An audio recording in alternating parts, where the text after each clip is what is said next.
Hey guys, welcome back. तो आज के वीडियो के अंदर क्विक अपडेट हम यहाँ पर मार्केट का देखेंगे, क्योंकि करंटली बिटकॉइन के चार्ट्स के अंदर, स्पेशली मंथली चार्ट के अंदर, एक बहुत इंपॉर्टेंट चीज़ है जो यहाँ पर होती हुई हमको देखने को मिल रही है। साथ में आज शाम को एफओएमसी की मीटिंग भी होगी, तो वहाँ पर थोड़ा सा फ्लक्चुएशन आप 7-8 बजे के करीब बिटकॉइन की प्राइस में एक्सपेक्ट कर सकते हैं।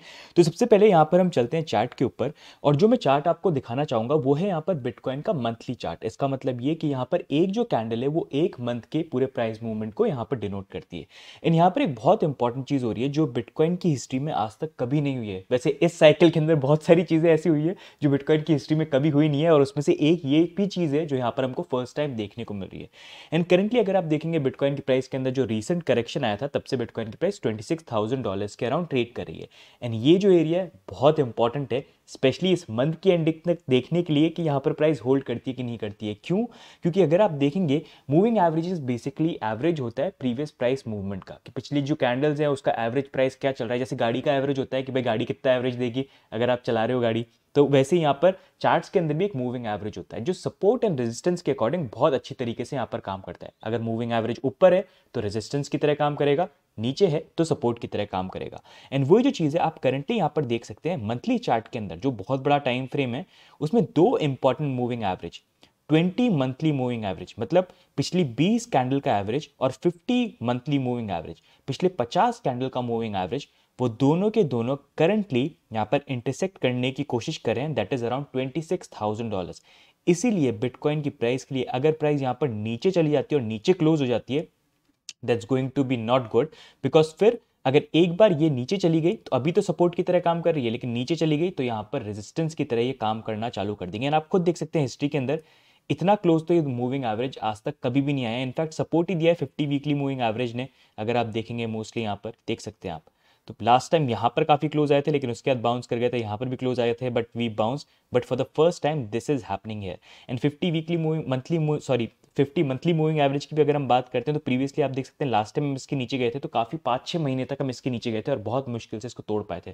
तो अब तो दो दो मूविंग एवरेजेस एक साथ आ रहे हैं, तो फिर वो अगर ब्रेक हो गया that's not going to be good. इसलिए थोड़ा सा इंपॉर्टेंट ये रहेगा देखने के लिए कि अभी यहाँ पर बिटकॉइन की प्राइस जो है अगर यहाँ से बाउंस कर जाए तो थोड़ा वो अच्छा है कि सस्टेन करके थोड़ा ऊपर रहे और यहीं पर हम एरिया को होल्ड करने की कोशिश करें। तो ये एक क्रूशल चीज़ है जो यहाँ पर हो रही है। बट अगर यहाँ पर होता भी है मंथली के अंदर नीचे की तरफ ब्रेक, तो इतना डरने की चीज़ नहीं है। मतलब वो थोड़ा सा लास्ट, जैसे मैं आपको बता रहा हूँ कि एक लास्ट कैपिटुलेशन आ सकता है लोगों को एकदम डरा के बाहर धक्का करने के लिए, कि लास्ट में जो भी बच्चे कुचे हैं जितने निकलने वीक हैंड्स वो निकल जाएं, एंड फिर नया साइकिल जो है 2024 से स्टार्ट हो जाएगा। जो मैं पहले ही बोल चुका हूँ कि 2024 का एक टाइम है जहाँ पर आप फिर भी बेटर मार्केट कंडीशन एक्सपेक्ट कर सकते हैं। उससे पहले ये झटके वाली बम्पी राइड जो है स्पीड ब्रेकर वाली, वो यहाँ पर आती रहेगी, जहाँ पर जो भी लटके हुए ऐसे आधे, एक पैर बाहर एक पैर अंदर, ऐसे कि भाई क्या करें क्या करें, वो गिर जाए एंड में। जब सब गिर जाएंगे कोई बचाएगा ही नहीं, तो उसके बाद भी बस नए बायर्स के आने की देरी है, ईटीएफ अप्रूव हो जाए, बिटकॉइन हाविंग आ जाए, तो ये सारी चीज़ें। बट उसके लिए एक डिफरेंट वीडियो में बनाऊंगा क्यों मेरे को लगता है 2024-2025 जो है वो बिटकॉइन के लिए एक अच्छा टाइम हो सकता है based on lot of factors. तो वो सारी चीज़ें जो है उसके लिए एक सेपरेट वीडियो होगा which will be posted on the channel soon. तो इसके लिए सब्सक्राइब आप डेफिनेटली कर लेना। तो इसलिए अभी $26,000 का जो जोन है ये काफ़ी इंपॉर्टेंट है, स्पेशली इस मंथ की एंडिंग तक। वैसे अगर देखा जाए तो यूजली हमारे लिए जो सितंबर मंथ होता है वो इतना खास होता नहीं है। वहाँ पर यूजली हमने देखा है कि बिटकॉइन की प्राइस के अंदर हमको सितंबर मंथ थोड़ा स्लो ही देखने को मिलता है। अब देखना इस बार भी वो होता है कि नहीं होता है। बट थोड़ा सा मूविंग ऑन अगर हम चलते हैं अभी डेली चार्ट के अंदर, तो जिस तरह का प्राइस मूवमेंट हम थोड़ा सा एक्सपेक्ट कर सकते हैं उसमें एक क्रूशल चीज़ है। जैसे अभी तो देखो मैंने 50 और 20 और 50 मंथली मूविंग एवरेज की बात करी, बहुत बड़ी चीज़ है वो। अब उससे छोटा हम देख लेते हैं, मतलब इसके बारे में तो बहुत ही रेयरली बात होती है मूविंग एवरेज के बारे में, 50 और 20 मंथली मूविंग एवरेज। यहाँ पर अगर हम डेली और वीकली की बात करें तो यहाँ पर 200 वीकली और डेली मूविंग एवरेज जो है वो करंटली आप देख सकते हो यहाँ पर $27,500 के अराउंड बैठ गए हैं। एंड यहाँ पर पॉसिबिलिटी ये हो सकती है कि अभी जो हमको प्राइस मूवमेंट है उसके अकॉर्डिंग अगर आप बोलोगे किस तरह का प्राइस मूवमेंट हो सकता है, तो something that we can see is थोड़ा सा आप इस तरह का प्राइस मूवमेंट कर सकते हैं। फिर यूजुअली क्या होता है कि मूविंग एवरेज ब्रेक होते हैं ना, प्राइस फिर से एक बार टेस्ट करने के लिए जाती है कि एक्चुअली में ब्रेक हुआ है कि नहीं हुआ है, और वो एक टर्निंग पॉइंट होता है देखने के लिए कि एक्चुअली में ब्रेक हुआ है कि नहीं हुआ है। तो प्राइस यहाँ पर हो सकता है पॉसिबली 27,500 का जो एरिया है ना इसको टेस्ट करने की कोशिश करें, जहाँ पर हमारे फॉलिंग वेज का जो ट्रेंड लाइन है वो भी आ जाएगी। एंड फिर यहाँ पर देखना क्या हम ऊपर की तरफ ब्रेकआउट करते हैं, या फिर हमारे लिए जो मूवमेंट है वो बेसिकली थोड़ा इस तरह से होता है कि हम यहाँ पर जाते हैं और फिर ये ऊपर जाते हैं और फिर यहाँ पर रिजेक्ट हो जाएगा। अगर रिजेक्ट होते हैं तो then it will not be good. फिर हो सकता है कि यहाँ पर अगर प्रेशर बन रहा है 26 ब्रेक हुआ तो फिर ये लोअर जोन जो पहले बात कर चुका मैं 24 का एरिया हो गया और फिर यहाँ पर 21 का एरिया हो गया, ये बन जाता है। तो इसलिए अभी के लिए मूवमेंट काफ़ी इंपॉर्टेंट रहेगा। मोर इंपॉर्टेंटली इस मंथ के एंड तक $26,000 होल्ड करता है कि नहीं करता है, ठीक है।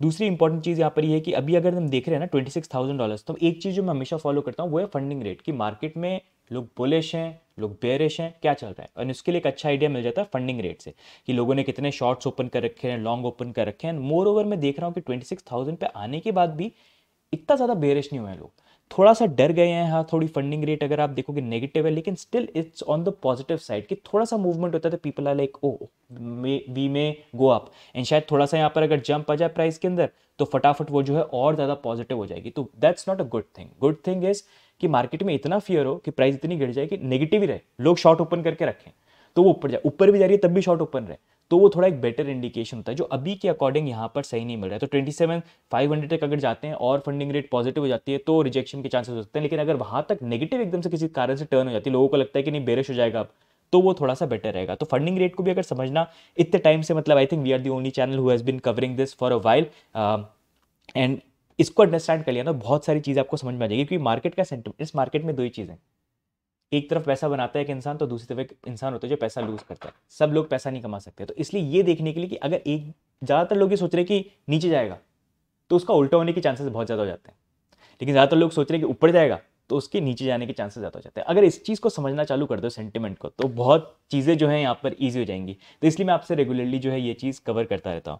बाकी एक और चीज़ जो मैं बात करना चाहूँगा वो ये है कि आज रात को 7 बजे के करीब जो यहाँ पर जेरोमी पावेल, जो फेड के चेयरमैन है, फेडरल रिजर्व यूएस के, उनका भी यहाँ पर स्टेटमेंट होगा।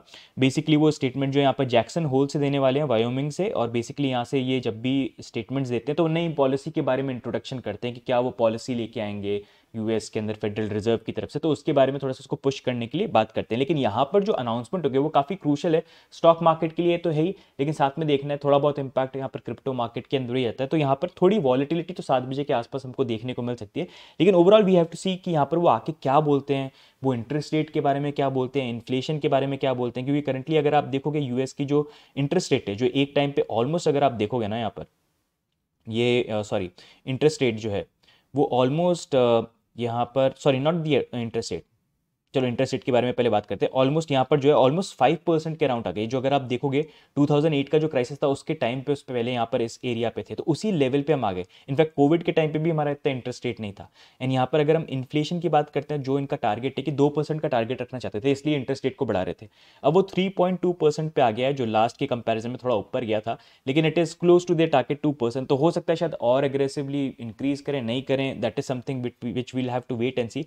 बट डेफिनेटली इनका टारगेट ये था कि पहले जब ये यहाँ पर 10% पे चले गए थे, लेट मी शो यू, जब यहाँ पर ये 10% पे चले गए थे, यहाँ से इनको लेके आना था 2% पे, तो अभी काफ़ी ड्रास्टिकली नीचे गया। तो हो सकता है शायद ये बोलें कि हमने देखो काफ़ी वेल अंडर कंट्रोल हम नीचे लेके आए हैं, लेकिन मोर ओवर देखना है कि यहाँ पर इनका जो फाइनल अनाउंसमेंट आता है वो किस तरह का आता है। दूसरी चीज़ है कि Q3 रहता है जो बिटकॉइन की प्राइस के लिए, वो यूजुअली इतना अच्छा नहीं रहता है, स्पेशली आफ्टर बुल रन। अगर आप देखोगे ना, जैसे बुल रन जब भी हमारा आया, जैसे अगर आप देखोगे 2013-14 का टाइम हो गया, तो यहाँ पर अगर आप देखोगे उसके बाद लास्ट 3 क्वार्टर्स थे वो पूरे रेड थे, लेकिन उसका जब बुल रन 2017 का चालू हुआ इट वॉज पॉजिटिव, फिर उसका जब ये बुल रन खत्म हुआ ये भी नेगेटिव था, 2020 का थोड़ा सा पॉजिटिव, एंड 2021 ये तो पूरा बुल रन का टाइम हो गया। तो इस बार भी अगर आप देखोगे पहला क्वार्टर जो हमारा था 2021 का, ये बुल रन का टाइम था, पहला नेगेटिव, और अभी ये दूसरा जो है क्वार्टर ये भी नेगेटिव चल रहा है, जहाँ पर सितंबर मंथ भी आ जाता है। तो यूजुअली ये रहा है बुल रन के बाद जो 2 फॉलोइंग क्वार्टर्स होते हैं ना, वो तो एटलीस्ट यहाँ पर नेगेटिव कहीं ना कहीं होते हैं। जैसे यहाँ पर देख सकते हो आप, ये नेगेटिव देख सकते हो आप, यहाँ पर भी थोड़ा सा अगर आप देखोगे 2018 ये इतना नेगेटिव नहीं था, but still more over on the same lines. And अगर करंटली भी हम देखेंगे तो उसी डायरेक्शन पे हम जा रहे हैं। तो हो सकता है अभी का जो टाइम है थोड़ा सा इसी तरह से चले ये यहाँ पर, एंड 2024 में थिंग्स विल स्टार्ट टर्निंग।